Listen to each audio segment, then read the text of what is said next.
नमस्कार। चलिए भारतेंदु हरिश्चंद्र के मशहूर नाटक अंधेर नगरी का एक फटाफट रिवीजन करते हैं।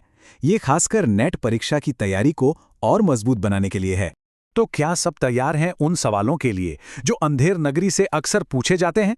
चलिए सीधे उन कॉन्सेप्ट्स और मुश्किल डिटेल्स पर चलते हैं जो प्रतियोगी परीक्षाओं में बार बार आते हैं।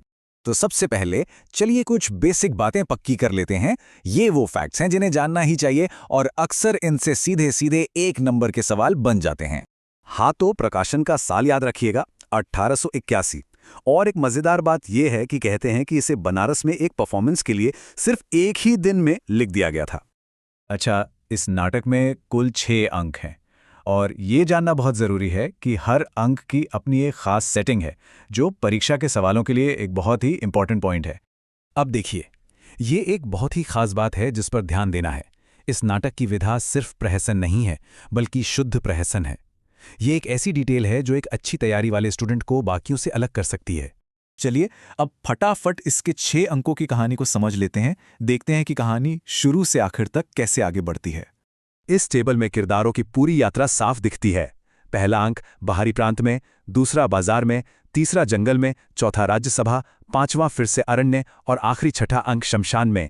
ये सफर हमें सीधे अन्याय के केंद्र तक और फिर उसके दुखद अंत तक ले जाता है। कहानी की शुरुआत में ही पहले अंक में गुरु महंत की ये चेतावनी लोभ पाप का मूल है पूरे नाटक की नींव रख लेती है। यहीं से उनकी समझदारी और उनके शिष्य गोवर्धन दास के लालच के बीच का टकराव शुरू हो जाता है।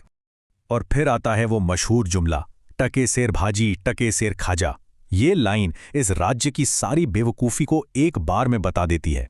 यहाँ अच्छी बुरी सस्ती महंगी हर चीज़ का एक ही दाम है और यही बात लालची गोवर्धन दास को बहुत पसंद आती है। तो यहाँ पर गुरु के उस जगह को छोड़ने की वजह बहुत अहम हो जाती है।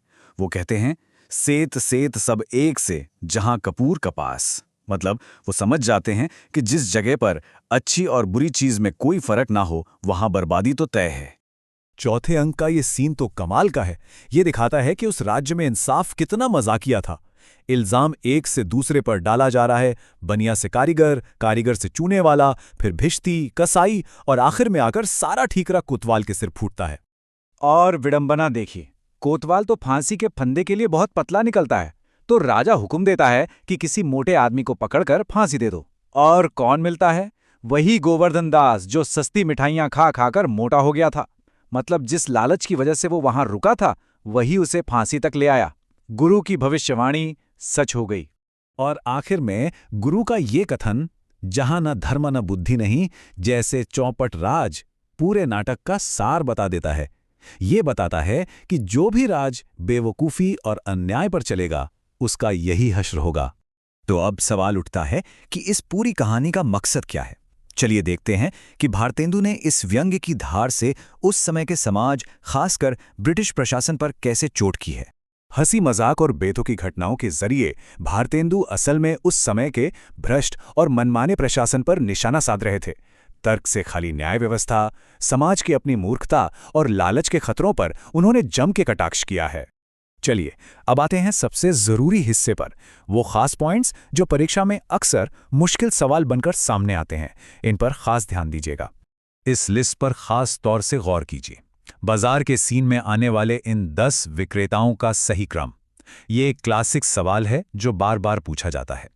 कबाब वाला से शुरू होकर फिर घासीराम, नारंगी वाली, हलवाई, कुंजड़िन, मुगल, पाचक वाला, मछली वाली, जात वाला और आखिर में बनिया। ये क्रम रट लीजिए। ये कुछ नंबर्स हैं जो भूलना आसान है लेकिन याद रखने पर सीधे नंबर दिला सकते हैं। गोवर्धन दास को भिक्षा में मिले 7 पैसे, जिससे उसने 3 सेर मिठाई खरीदी। नाटक में 6 अंक हैं, इसे एक दिन में लिखा गया और 1881 में प्रकाशित हुआ। ये छोटे छोटे फैक्ट्स बहुत काम के हैं।